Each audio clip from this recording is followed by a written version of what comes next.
안녕하세요. 관장입니다. 네, 오늘 12월 5일이고요. 11시 18분입니다. 네, 지금 오늘 종목들 여러 개를 살펴볼 건데 그 전에 앞서서 일단 우리나라에 지금 좀 급변하는 정치적 사태가 있어서 경제적으로도 여파가 있기 때문에 지금 오늘 제가 말씀드리는 내용들이나 종목들의 흐름은 단편적인 거고요. 큰 시장 안에서는 변동성이 크게 일어날 수 있다는 거 말씀드리고요. 그리고 지금 제가 말씀드리는 거는 그 종목마다의 그런 공시라든지 이런 흐름들을 단편적으로만 말씀드리는 겁니다. 현재 시장은 굉장히 불안한 상태라는 거를 일단 말씀을 드리면서 시작하겠습니다. 네, 첫 번째 종목은 라이프 시멘틱스입니다. 네, 라이프 시멘틱스고요. 라이프 시멘틱스는 여기서부터 요때부터죠. 요때예요. 요때부터 계속 추적을 해왔습니다. 추적을 해왔고 여기서 최근에 기억나는 거는 여기서는 한번 때리는 거 팔고 그 다음에 여기서 저점 잡는 거 보고 같이 다시 해볼만 하다라고 말씀드렸었고 최근 공시가 나왔어요. 오늘 차트로 먼저 보게 되면 라이프 시멘틱스 이렇게 시장이 별로 지금 뭐 정치 테마주 이외에는 큰 주도주도 보이지 않고 개별주 시장이기 때문에 그 안에서 라이프 시멘틱은 어느 정도 이런 좋은 흐름을 만들어주고 있다라고 보여질 수 있습니다. 자, 공시가 몇 개가 이렇게 막 따라락 나왔어요. 네, 따라락 나왔는데 이게 뭐냐면 일단 기본적으로 전환사채 발행을 새로 합니다. 새로 하고 원래 새로 찍으려고 했던 가격이 3,673원이었는데 이거를 바꿨다. 3,448원으로. 이게 4회차입니다, 형님들. 4회차예요. 그 전에 3회차는 이미 발행을 했어요. 납입을 했다라고 말씀을 드리고 이거는 새로 4회차를 찍을 건데 날짜가 이렇게 바뀌면서 12월 5일날 청약 기준일을 잡고 돈을 낼 사람들, 투자자가 위드윈 투자조합 78호다. 요렇게 보시면 되고요. 위드윈 78호지만 그 안에 투자하는 사람들은 위드윈 인베스트먼트 50%, G2B 50% 이렇게 돼 있어요. 위드인 인베스트먼트는 쉽게 얘기해서 메자닌 기관 투자자입니다. 보통은 메자닌 기관 투자자 그럼 무슨 말인지 모르시겠죠. 보통은 그냥 쉽게 얘기해서 어떻게 설명을 해야지? 기관 투자자, 그러니까 약간 상상인 같은 개념이라고 보시면 돼요. 다만 상상인은 금융기관이지만 이 위드인 인베스트먼트는 말 그대로 그냥 이런 투자를 전문적으로 하는 회사고요. 그 기관 투자자로 잡히게 됩니다. 그래서 이분들이 지분 50% 그리고 보시게 되면 G2B 50% 이렇게 잡혀 있는데 G2B 50% 이렇게 잡혀져 있는데 제가 알기로는 여기는 이제 까나리아 바이오 FI였던 분으로 개인적으로는 알고 있습니다. 추측합니다. 예상이에요. 예상. 팩트가 아니라 요때 투자한 FI랑 같은 회사지 않을까라고 생각을 한다. 말씀을 드리고요. 뭐 투자자님들 여기 주주님들 다 검색해 볼 거 아니에요. 와, G2B는 뭐야? 그러면 이제 막 유리회사 나오고 막 그럴 거예요. 막 근데 G2B라는 회사를 보게 되면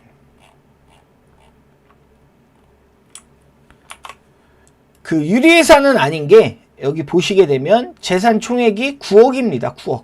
예. 최근 결산기. 그 회사 아니고요. 말 그대로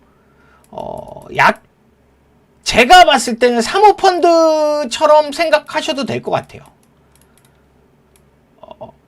비슷하다. 이렇게 보시면 될 것 같고요. 예, 이렇게 보시면 될 것 같고, 어쨌든 이분들로 12 4회차가 150억 발행을 하고요. 납입일이 언제죠? 납입일이 내년 1월 31일이겠네요. 예. 내년 1월 31일이다. 요거 이제 기억하시면 되고요. 어차피 이분들은 납입을 해도 1년 전환 청구가 안 됩니다. 1년 동안 어쨌든 채권 상태로 가지고 가야 된다. 보호예수랑 비슷한 개념이에요. 그렇게 알고 가시면 되고요. 그건 큰 의미가 없습니다. 그냥 이거는 돈이 들어오면 좋고 안 들어오면 말고 건 아니고 들어와야 되겠죠. 들어와야 되고 어쨌든 1월 30일 납입 예정이다. 그리고 오늘 이렇게 지분 공시가 3개가 딱딱딱딱 나왔죠. 근데 이거 궁금해 하시는 분들이 계시더라고요. 1월 달에 납입해야 되는 사람들은 78호 조합이고요. 이건 4회차 10입니다. 4회차 12. 그리고 3회차 12. 이거는 이미 납입을 했습니다.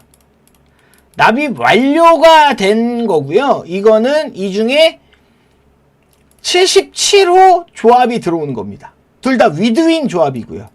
이게 형님들 제가 메이슨 캐피탈 분석하면서도 말씀드렸죠. 메이슨 캐피탈 대주주가 누굽니까?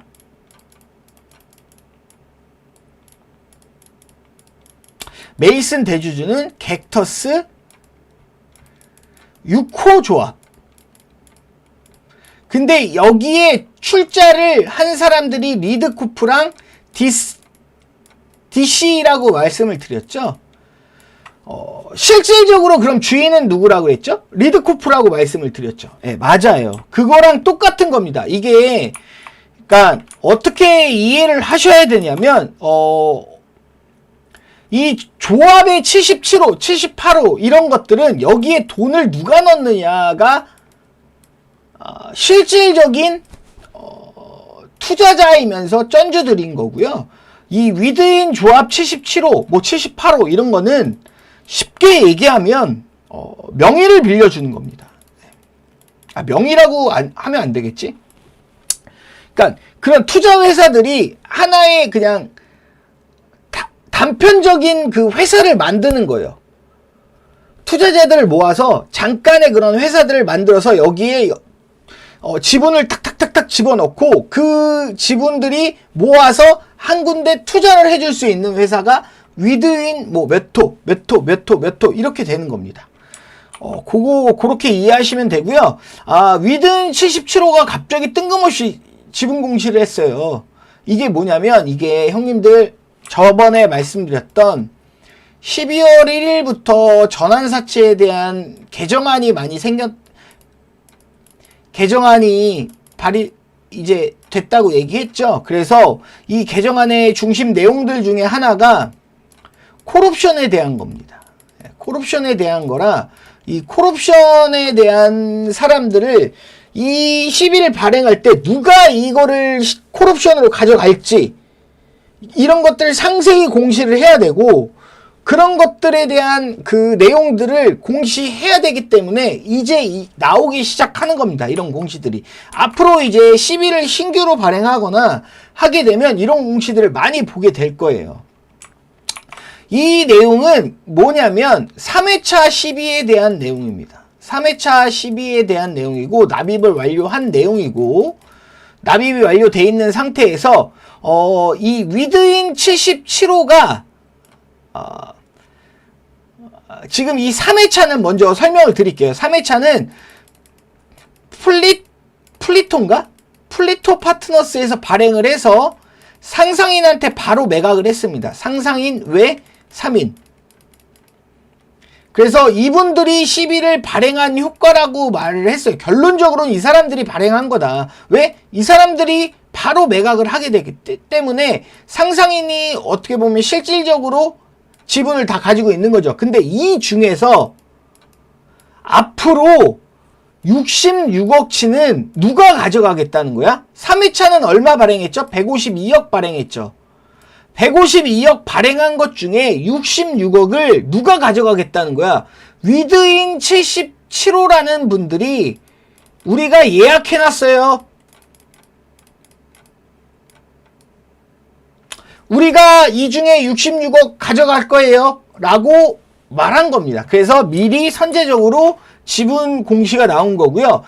다만 콜옵션을 가져가는 데 있어서 66억을 가져가는 데 있어서 7억 2,600을 어떻게 보면 이자처럼 주겠다는 얘기예요. 콜옵션의 대가.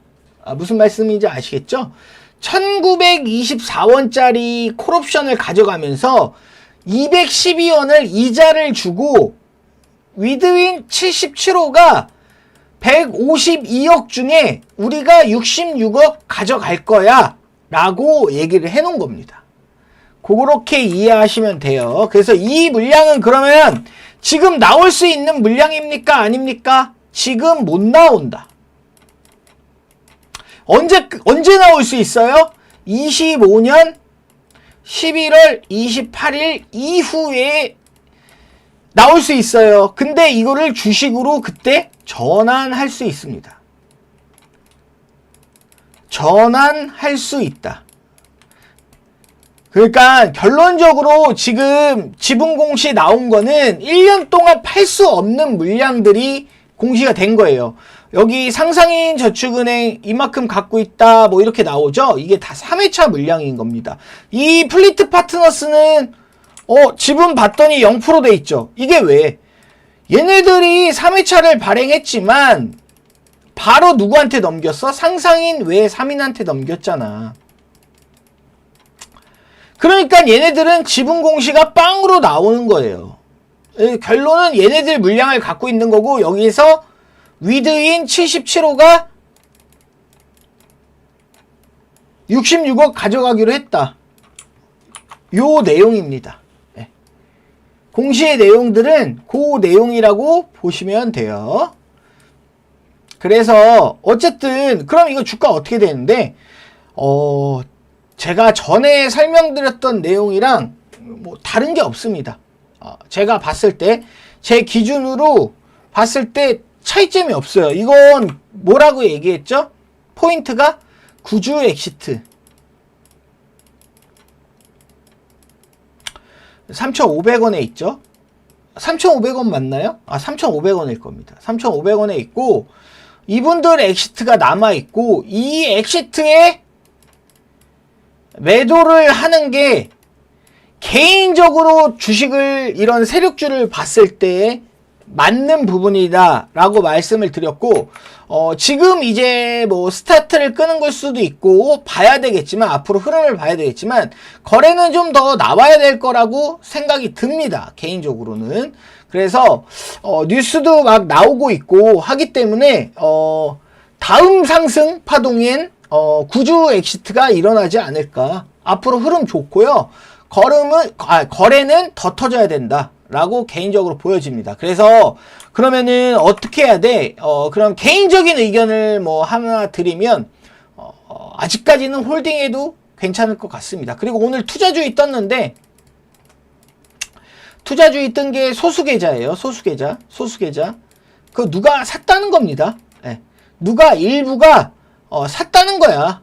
일부가 많이 샀다고. 그래서 그거를 기다려 봐도 될 것 같습니다. 개인적으로는. 그래서 다만 이번 상승 파동이 어디까지 이어질지 모르겠지만 이번 상승 파동 그러니까 말 그대로 대시세가 나오면 M&A에서 대시세가 나온다고 얘기했죠.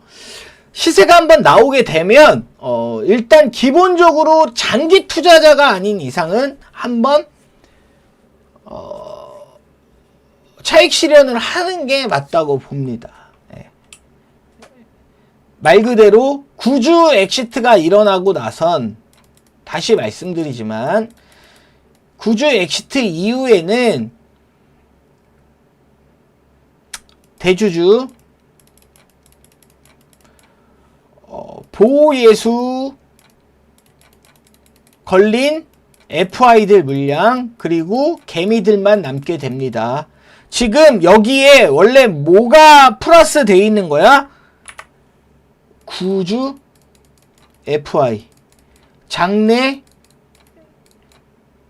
매수한 뭐 세력이라고 얘기를 할게요. 이렇게 남아 있는데 얘네들이 이번 큰 상승에 만약에 털고 나가면 엑시트를 해. 얘네들이 털고 나가. 그럼 나중에 쭉 제가 장담을 할게요. 이거는 개인적으로 장담을 할 수는 없지만 대부분의 세력주는 그렇습니다. 이분들이 엑시트를 칠 때 주가가 엄청나게 상승하고 올라가고 거래가 막 빵빵빵빵 터지면서 올라가고 막 합니다. 그러면 그때 개미 투자자들이 지금이야, 안 늦었어, 이제 시작이야, 야 우주, 항공, 테슬라 1차 벤더 된다더라, 뭐 이런 뉴스들에 막 현혹이 되고 엄청나게 막 희망회를 돌리고 그래요. 그러면서 그때서야 단타 치시는 분들도 막 들어올 거고, 막 단타 치는 분들 막 들어오고 더 간다 막 이러면서 합니다. 하지만 그때 이분들이 엑시트를 하고 나면, 다른 건 얘기 안 할게요. 이분들이 엑시트를 하고 나면 남는 건 누구다?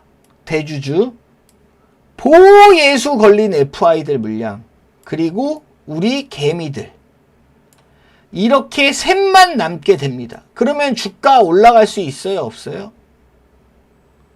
개인적으로는 주가 올라가기 힘들다고 봅니다. 그 이후에, 이 이후에는 최소 이분들 엑시트까지 또 기다려야 되는 상황이 올 수가 있어요. 네.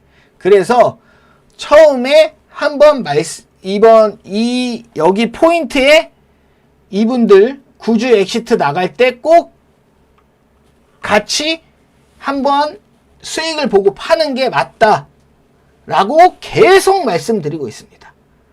작전주, 세력주일 수도 있고 아니면 진짜 찐일 수도 있습니다. 다만 저는 주식을 분석할 때 항상 말씀드렸죠. 삐뚤어 본다고. 삐뚤어 보기 때문에 돈의 흐름으로만 봤을 때는 이분들 팔 때 팔아라. 그럼 어떻게 알아요?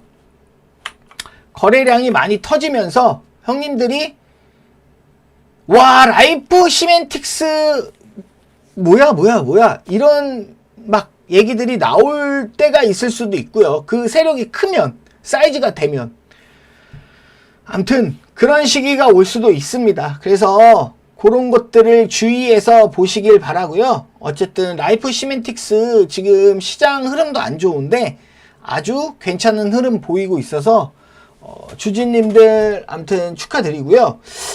아무튼 꼭 재료에 매몰되지 말아라 라고 다시 한번 말씀을 드립니다. 네, 거기까지 말씀드리고 라이프 시멘틱스 마무리하겠습니다. 감사합니다. KS 인더스트리입니다. KS 인더스트리 오늘 차트로 보게 되면 뭐 한 2.5% 하락했죠. 2.5% 하락했는데 아직 추세를 깬 건 아닙니다. 그리고 KS 인더스트리는 제가 12월 3일이라고 말씀을 드렸었죠. 최대 주주 변경이 될 수도 있다라고 말씀드렸는데 그게 12월 13일로 밀렸어요. 예.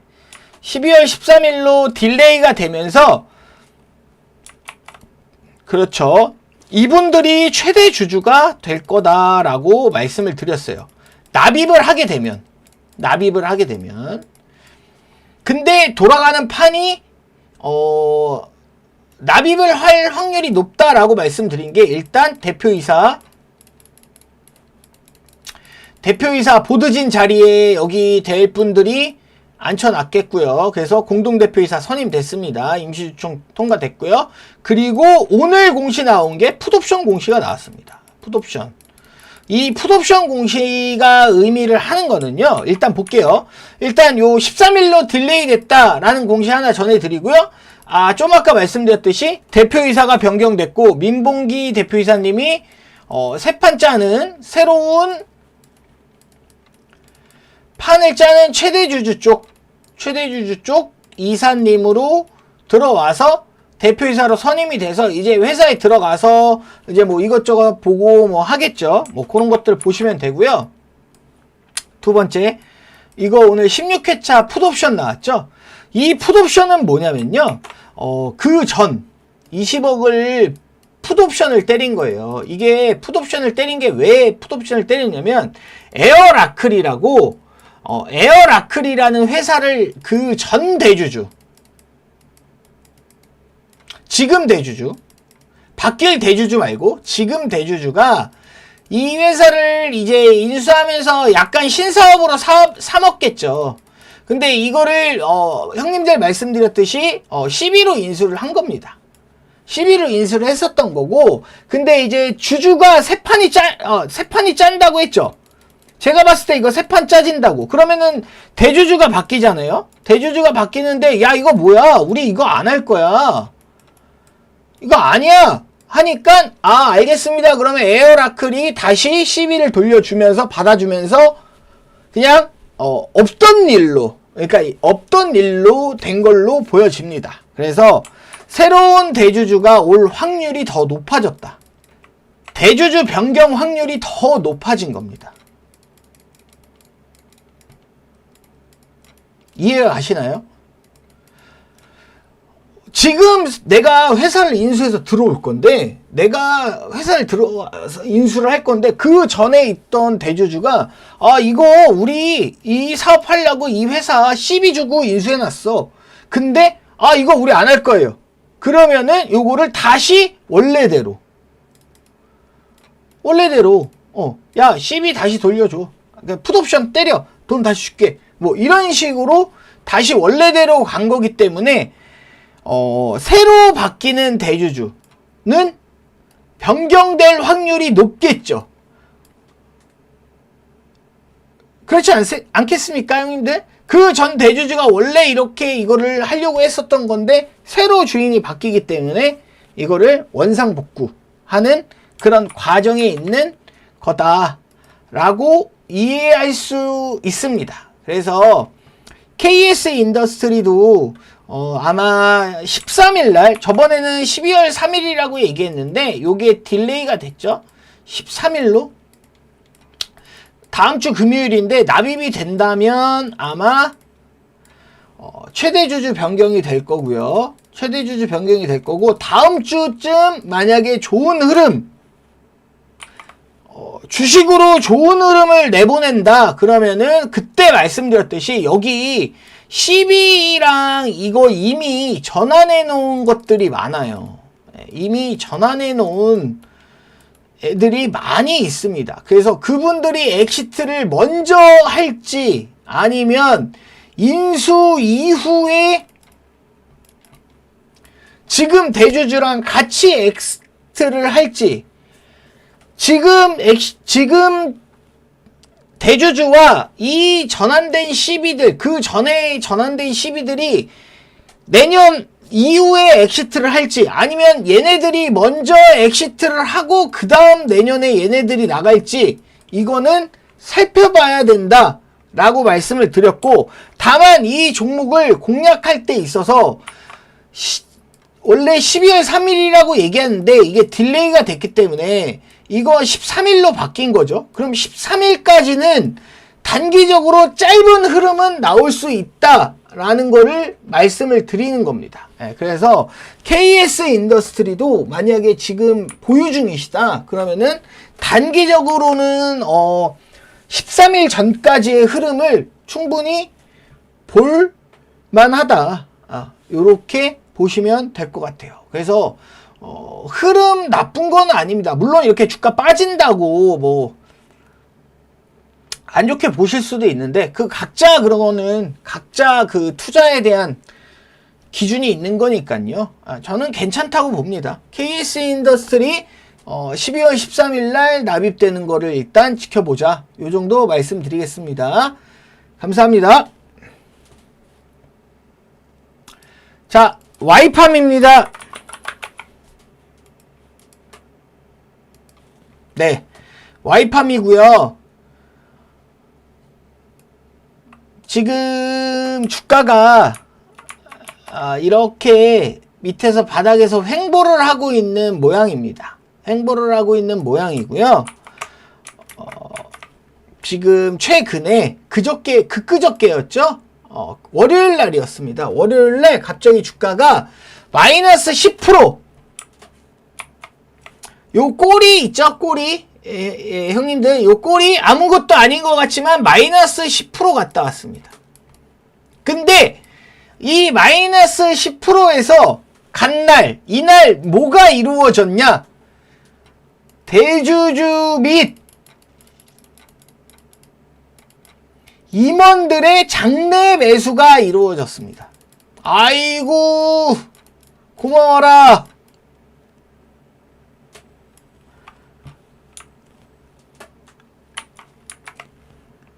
자, 보시게 되면 이게 서로의 입장 차이일 수 있겠죠. 예. 와이팜 같은 경우는요. 와이팜 같은 경우는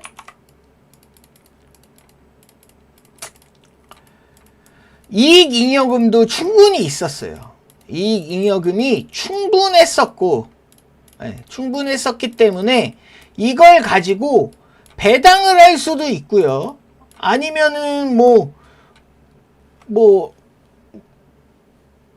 사업 확장을 할 수도 있고요.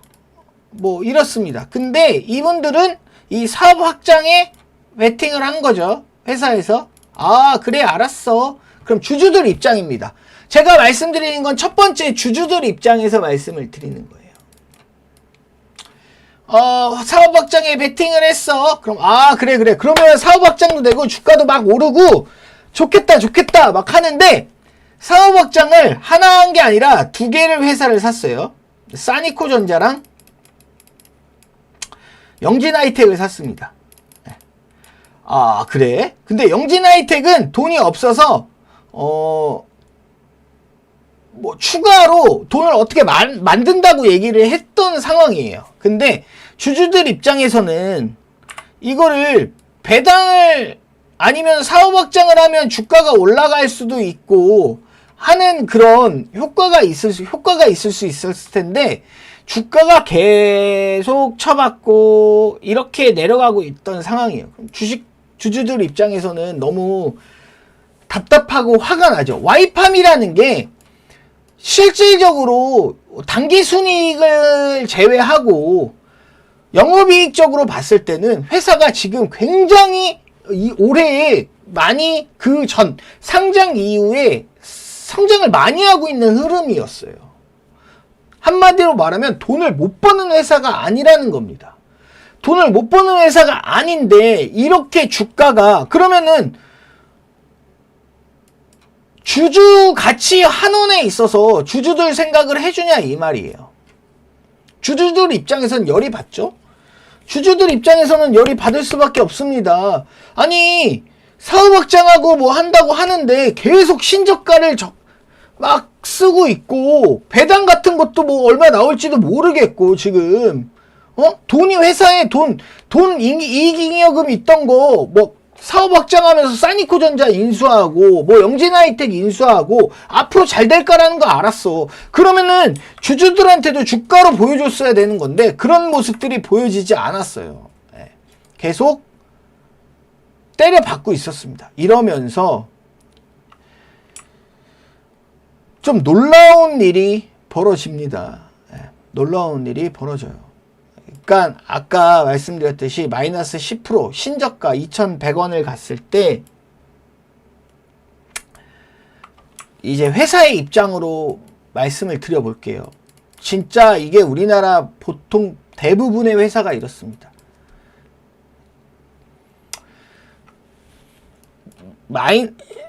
신저가를 갱신하고 있는 과중에 마이너스 10%로 급락을 한 날이 있어요. 한 날이 있습니다. 이날 우연치 않게 대주주하고 임원들이 장내 매수를 합니다. 그럼 이 대주주와 임원분들은 어떤 생각을 했을까요? 저는 단언컨대 이분들의 생각은 이겁니다. 우리가 주가 방어 해준 거야. 우리 아니면 주가 더 부러졌을 수도 있었어. 우리가 주가 방어 해준 거고, 우리가 회사 같이 하려고 하는 의지를 이제 보여준 거야. 주주들한테 이렇게 얘기를 할 겁니다. 실질적으로 그렇게 생각을 하고 계실 것 같아요. 그리고 이게 우리 주주들, 일반 주주들하고 오는 가장 큰 괴리감이고요. 이런 괴리감이 우리나라의 그런 주식시장 전체에 파닥에 퍼져 있는 그냥 그 간극이라고 생각을 합니다. 네. 그러니까 미국 시장은요, 주가가 떨어지면 CEO 사임합니다. 주가가 떨어지고, 회사의 가치가 손상이 되면 CEO가 사임하고 나가요, 자기가. 근데 우리나라와 그런 미국 투자의 가장 큰 차이점이 이런 데서 오는 겁니다. 내가 주가 떨어져서 방어해 줬잖아 라고 생각하는 대주주와 임원들. 물론 그분들은 이런 생각을 했는지 안 했는지는 제 추측입니다만, 그거와 주주들 간의 생각의 괴리가 가장 큰, 그게 우리나라의 시장의 현실이고요. 이렇기 때문에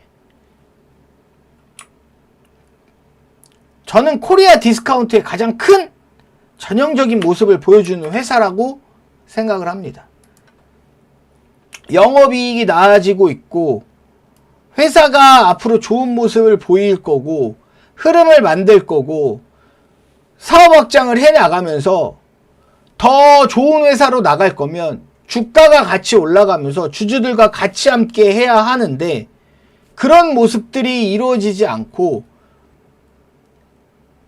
내가 주가 방어해 줬는데? 이런 식의, 그거를 일부 주주들은 아이고 우리 대주주님 감사합니다, 아이고 우리 임원님 감사합니다, 이렇게 받아들이는 이런 문화가 코리아 디스카운트를 만드는 거라고 생각합니다.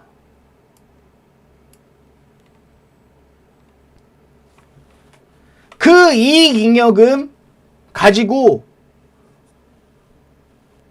좋아지는 영업이익에 대한 IR 가지고 주가가 더 좋아지면서 회사가 같이 발전해야 되는데, 반대로 생각해보면 이럴 수 있지 않습니까? 대주주와 임원들은 이미 700원대의 스톡 옵션을 가지고 있어요. 그리고 이번에 2010원 신저가 찍은 날 장내 매수를 했습니다. 그냥 보여지는 것만 말씀을 드리는 거예요. 판단은 형님들이 하십시오. 이미 700원대의 스톡 옵션을 가지고 있고 2,000원 신저가를 찍은 날 장내 매수를 대주주와 임원들이 하고 있고, 상장 이후에 주가가 2만원에서 2,000원까지 갔던 회사예요. 마이너스 90% 간 회사입니다. 2020년도 상장 이후에 고점, 그 달에 고점 2만원을 찍고 지금 2,000원에 와 있는 회사입니다. 근데 주주들을 위해서 2,000원에 장내 매수해줬다고 주주들이 좋아야 될 판입니까?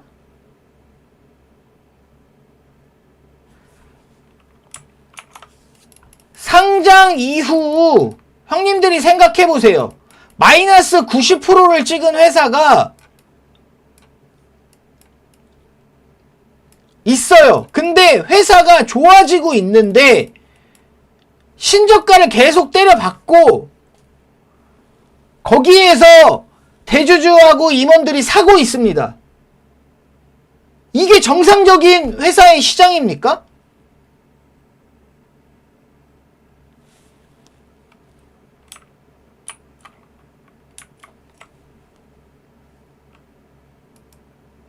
그런 회사입니다. 주주 친화적이지 않고 가장 악질 중에 악질인 회사라고 개인적으로 판단합니다.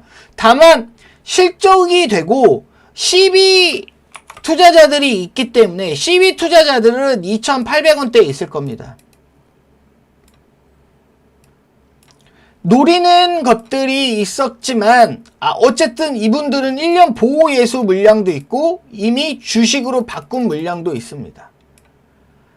이걸 가지고 공략을 하는 거고요. 결론적으로는 올라가야 되는 건 맞다고 생각을 합니다. 왜? 회사 실적 되고요.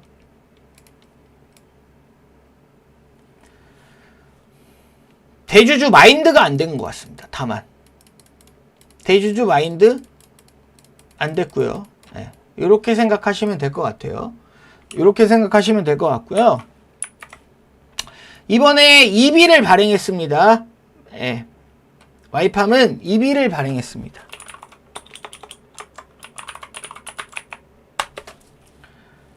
제가 말씀드렸죠? 뭐라고 말씀드렸죠? 와이팜은 CB, 3자 배정, EB 그리고 주주 배정, 차입 이 중에 하나 나올 건데 이거는 확률이 떨어지고 이거로 갈 거다 라고 말했는데 요게 나온 겁니다. 200억 발행을 했고요. 이거는 기존에 갈아치기 한 거예요. 갈아받기 했다. 기존에 6만원에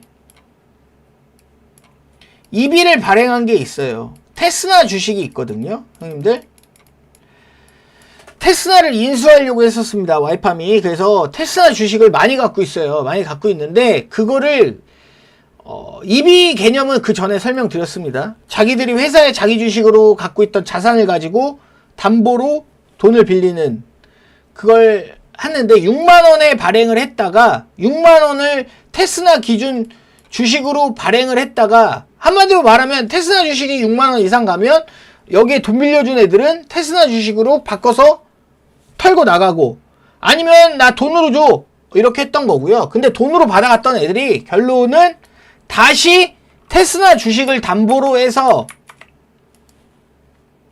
6만원짜리 담보였던 게 3만원짜리 담보로 바뀌면서 테스나 33,412원에 돈을 빌린 겁니다. 한마디로 말하면 채권자들이 테스나를 33,412원에 와이팜이 갖고 있는 테스나 주식을 담보로 돈을 빌려준 거다 라고 보시면 되고요. 테스나 주식이 더 떨어지면 마찬가지 나중에 풋옵션을 할 거고 테스나 주식이 오르면 이걸로 바꿔 나갈 겁니다. 그렇게 보시면 되고요. 와이팜은 대주주와 그 임원들이 장내 매수를 어느 정도 한 만큼 지금 자리는 지켜주지 않을까 합니다. 네, 지금 자리는 지켜주지 않을까 하고요. 회사 자체는 좋아지고 있습니다. 네, 왜? M&A, 적극적인 M&A를 통해서 실적도 올라갈 거고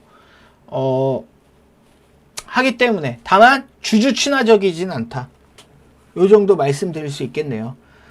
그래서 조금 기다려봐도 되지 않을까 라고 생각을 하고요. 회사에 대한 펀더멘탈은 좋아지고 있는 과정이다 라고 말씀을 드립니다. 와이팜 여기까지 하겠습니다. 감사합니다. 네, 지오릿 에너지입니다. 네, 지오릿 에너지고요.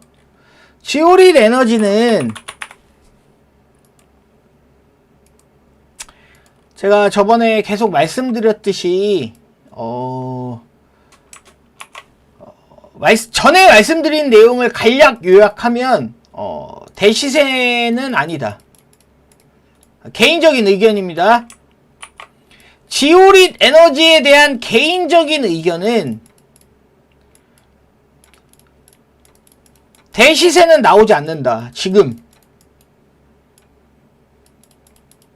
M&A 되고 있는 과정에 있고 에이프로젠이 그냥 구주를 떠가기 때문에 거기에 플러스 이제 CB랑 3자 배정을 통해서 이제 먹을 거를 집어넣고 있는 과정입니다. 먹을 거를 넣고 있는 과정에 있어요. 자, 그리고 그러면 너 지금 단기 상승 이렇게 네가 안 오른다고 했는데 단기 상승 이렇게 흐름 나오고 있는 건 뭐야?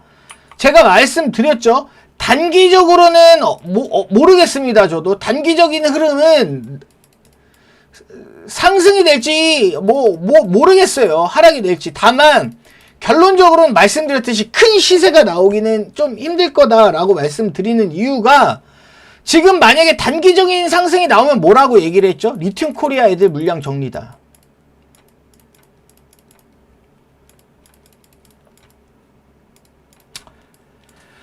이거 장내 매도할 확률이 높아요. 네.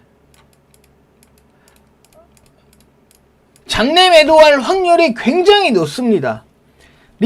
지오릿 에너지 지금 상승 흐름을 보이고 있을 때 엑시트할 수 있는 물량은 리튬 코리아가 가지고 있는 물량이고요. 리튬 코리아가 가지고 있는 물량은 엔투텍이 가지고 있는 물량에서 엔투텍이 2,700만 주 정도 팔았죠.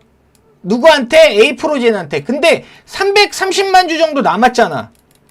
이거 근데 엔투텍이 왜 못 팔았어? 이거 저번 영상에서 설명드렸어요. 이거 리튬 코리아 애들 물량인 것 같은데 이렇게 넘어간 것 같기만 하다라고 말씀을 드렸고, 그래서 리튬 코리아 물량이 정리가 되고 나면 아마 주가를 올릴 이유가 없다라고 개인적인 의견을 말씀드렸습니다. 주가를 굳이 지금부터 올려줄 이유가 없다. 지금 주가 올린다고 누가 뭘 팔 건데? 왜 누가 나갈 건데? 까나리아 바이오, 소룩수 이런 애들은 M&A 되면서 주가 많이 올라갔는데 그러면은 그거 무슨 말이에요? 그런 애들은 똑같은 비슷한 재료 가지고 주가 올라갔는데 왜 이거는 안 오른다고 얘기하는 거예요? 저한테 물어보신다면 그때는 구주 FI들이 전 대주주 물량을 많이 떠갔기 때문에 구주 FI들이 물량을 팔아야 되기 때문에 주가가 급상승한 거고요. 이거는 구주를 떠간 사람들이 없습니다. 구주를 떠가는데 인수하는 사람이 그냥 다 가져가는 거예요. 당장 팔 물량이 나오는 게 아니라고.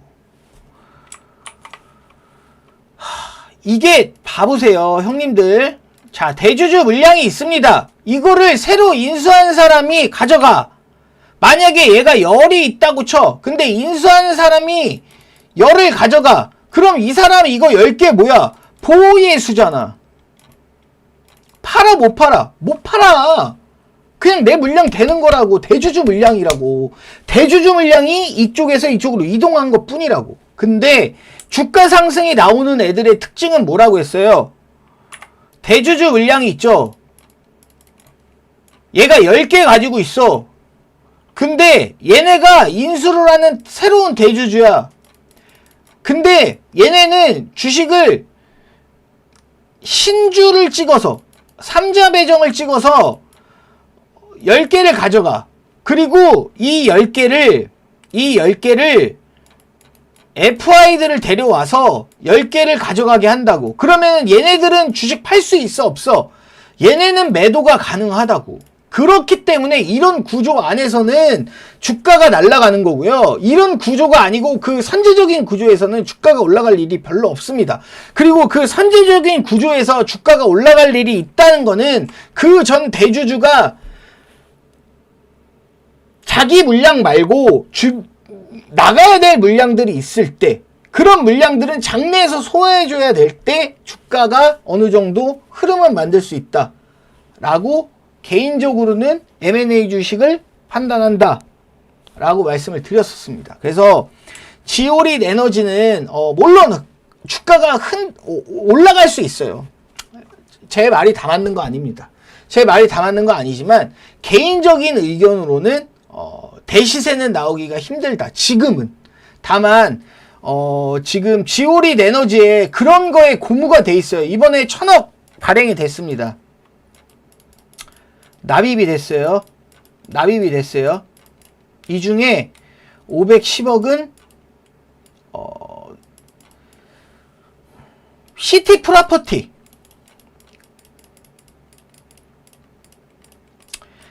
이게 누구냐면 옛날 초록뱀입니다. 초록뱀. 여기서 510억을 넣었습니다. 510억을 넣었고 그 전에 넣은 210억도 있습니다. CB로 초록뱀이, 쉽게 얘기해서 CB로 초록뱀이 720억을 꼽은 거예요. 확인된 것만. 그리고 아까 말씀드렸듯이 1000억 안에서 510억은 초록뱀이 꽂았다고 보고, 플러스 이거 나머지 490억은 누구냐? 개인적으로 예상하는 겁니다. 이거는 개인적인 의견이에요. 개인적으로 예상하면 아마 에코볼트 쪽, 이스트게이트 인베스트먼트 이쪽일 확률이 많이 높습니다. 왜? 지금 지오릿 에너지에 이런 큰 돈이 모이고 이런 것들을 에이프로젠에서 몇 년 전에 똑같이 했던 겁니다. 이 세 분들이. 근데 이거는 예상이라고 얘기했어요. 이건 모릅니다. 이거는 예상이에요. 예상. 그분들이 똑같은 작업들을 해왔었고 똑같이 투자를 했었고, 그렇기 때문에 주가 흐름은 그분들의 엑시트가 어떻게 되느냐에 따라 달려 있습니다. 그리고 현재로서 엑시트 할 수 있는 물량은 리튬 코리아, 그 엔투텍이 데리고 왔던, 이 회사를 인수했을 때 같이 들어왔던 그 리튬 코리아 쪽의 물량이 장내 매도로 하면서 이번 상승 파동에서 엑시트를 할 수 있다. 그 정도 말씀을 드릴 수 있고요. 그 정도 물량을 가지고 제가 뭐 베팅을 해라 마라 할 수는 없고요. 저는 개인적으로 이 주식을 볼 때는 지금은 굳이 베팅하지 않아도 될 것 같고요. 내년 이후의 흐름을 쭉 봐가도 늦지 않을 것 같습니다. 지금 상승해서 못 먹는 거 아쉬운 거 아니야? 그거 말고 더 확실한 공시적인 근거들이 있는 종목들이 많기 때문에 굳이 여기에 지금은 목매지 않아도 되지 않을까라고 생각을 하고요. 공시에 나온 것들 설명을 드리면, 아까 10억 납입됐다고 말했고 그 중에 510억은 여기죠. 시티 프로퍼티. 여기에서 탑업인 취득 결정해서 여기가 1000억 박은 거예요. 이 투자조합이 1000억 박았는데 그 중에 여기 510억을 시티 프로퍼티가 510억 가갔다. 요런 공시입니다. 아까 말씀드린 내용 설명드린 거고요.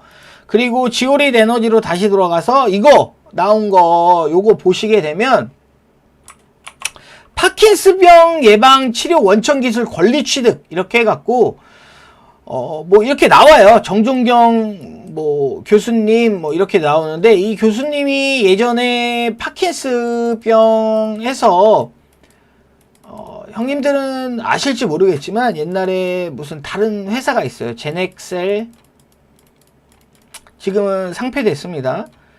뭐 요런 회사랑 같이 그때도 재료로 한번 뉴스로 한번 쓰였던 적은 있습니다. 그거랑 이거랑 똑같은지는 모르겠어, 나도. 그거랑 이거랑 똑같은지 모르겠는데, 어쨌든 그런 것들이 있었고요, 예전에. 그리고 지금 여기 뭐 GB PS 이렇게 돼 있는데, 이거는 에이프로젠 APL 스퀘어죠? 지금 에이프로젠 파마였나? 지금 APL 헬스케어로 이름이 있을 겁니다. 여기 아마 이제 특수관계인으로 들어가 있는 그런 회사로 알고 있습니다. 그러니까 결론적으로 지금 50억을 내기로 했잖아요. 계약금액 50억을 지오릿 에너지가 여기에 주는 거야. 왜? APL 스퀘어의 밑에 있는 회사한테 주는 거예요. 그러니까 돈은 그냥 여기에서 이렇게 왔다 갔다 하는 겁니다. 그거 알고 계시면 되고요. 어쨌든 이제 시작하는 치료 약물이라고 봅니다. 보시게 되면 이거 가지고 와 상한가 가고 점상 가야 되고 이러는 거 아니야? 이거 아직 일상 시작도 안 했습니다. 그냥 이런 재료가 있어요. 오늘 왜 하락했을까요? 그냥 이런 재료가 있습니다 라고 나온 거예요. 이게 점상한가 재료가 아닙니다. 이게 삼상이 되고 뭐 이런 거 가야 뭐 점상한가를 가고 하는 거지. 이제 앞으로 우리 재료가 이거예요 라고 말을 한 거예요. 지오릿 에너지에서 이제 이름 바뀌겠지만 우리가 요거 재료가 있습니다, 요거 재료 떠왔어요 라고 시장에 알려주는 겁니다. 이게 무슨 점상한가를 가고 그런 재료가 아니에요. 이제 시작할 겁니다 라고 하는 거예요. 이제 여기 보시면 여기 있잖아요. 임상 개발을 추진할 예정이다. 퇴행성 뇌질환 치료제로서도 효과가 있는지 시험하여 적응증을 확정할 계획이. 일상도 안 했다는 얘기야. 아직 무슨 말인지 알아요? 그냥 이런 거, 그러니까 이런 약물을 사왔습니다. 근데 이게 퇴행성 뇌질환에 효과가 있을 것 같아요. 우리 이걸로 한번 시작해 보겠습니다 라고 이제 스타트를 하는 거예요. 그러니까 막말로 얘기하면 아까 말씀드렸던 내용 있죠? 뭐죠? 이제 지오릿 에너지에 돈이 이제 모이고 있다. 이게 거짓말이라고 얘기 안 합니다. 저는 이 재료가 뭔지 이제 나왔다.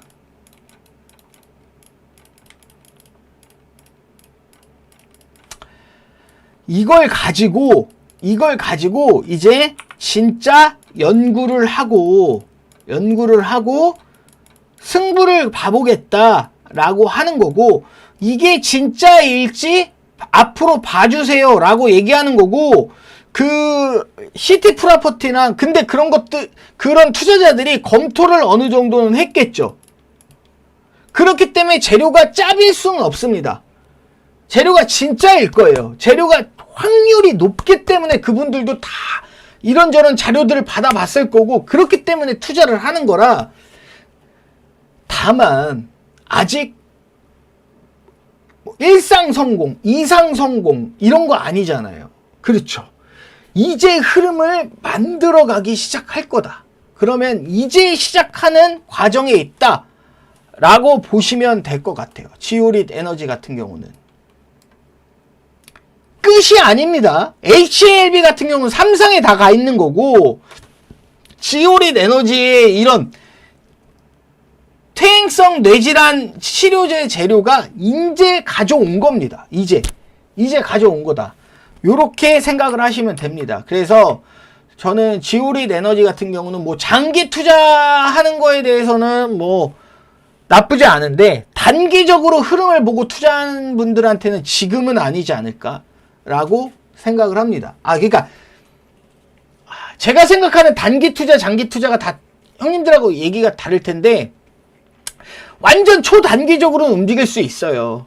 리튬 코리아 엑시트가 나올 수도 있고. 그런데 큰 물량들, 진짜 여기에 찐으로 투자하는 사람들의 물량들은 이제 들어오기 시작하는 과정에 있는 겁니다. 그래서 요거는 좀 길게 보시는 게 아무래도 낫다, 이렇게 생각이 듭니다. 그래서 어쨌든 초록뱀 쪽에서 지오릿 에너지에 720억을 투자한 겁니다. 결론적으로는 720억을 투자했기 때문에 재료는 찐일 확률이 높습니다. 찐일 확률이 높고 다만 이제 시작하는 재료다.